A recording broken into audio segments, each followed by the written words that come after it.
Wala sa ayos at tila nakatambak lang ang ilang mga buto na dinatnan ng mga tauhan ng Marikina Health Office sa Barangka Cemetery kaninang umaga. Nakarating sa lokal na pamahalaan ang report ng pag-exhume o paglabas sa mga labi kung kailan pa naman mag-uundas.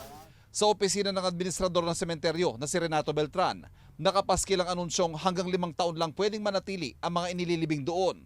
At kapag hindi tinanggal ng kaanak, ay ilalagak ito sa ossuary ng sementeryo. Si Grace Mag-Atas inabutan naming umiiyak sa sementeryo. Nakita niyang larawan ng mga tambak ng butong nakatiwangwang at nang puntahan ng puntod ng ina, wala na ang lapida at may nakalibing ng iba. Sobrang sakit po. Kasi siyempre yung tatay ko hindi ko na nakuha tsaka hindi ko na napupuntahan eh. Tapos ngayon yung mama ko na dito sa malapit na wala pa. Kinumpronta ni Grace ang ilang taon ng caretaker ng puntod ng ina. Pero wala ring maisagot kundi iturong sinasabing ordinansa.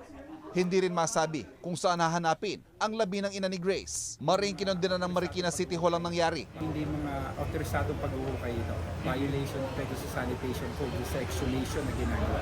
Karamihan sa nakita namin, wala pang permit na kinuha. At nung hinukay, hindi inilagay sa tamang lagayan tulad ng ossuary. Nakakagalit, kinukondena natin ito. Sinampahan na ng reklamong administratibo sa pagpapabaya sa tungkulin ang administrador ng sementeryo at 5 mga sepulturero na nagsagawa ng paghuhukay. Gayon din ang reklamong kriminal ang 6 dahil sa paglabag sa sanitation code. Posible ring may iba pang mga madamay sa tinawag ng City Hall na tila galawang sindikato.